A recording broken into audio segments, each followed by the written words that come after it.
माझ्या भीमाची पुण्याई सारी र कोणी उभं करत नव्हतं दारी र माझ्या भीमाची पुण्याई सारी र कोणी उभं करत नव्हतं दारी र अरे गरमी मधीच बसायचा घरात फॅन सुद्धा नव्हता तवा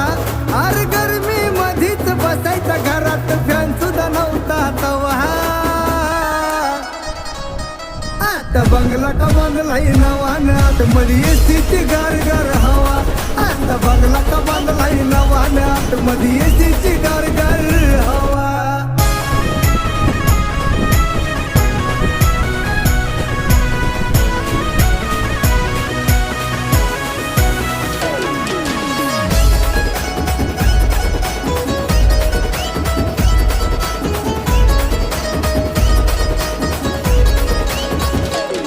आता चुलीला बाजूला ठेवलाय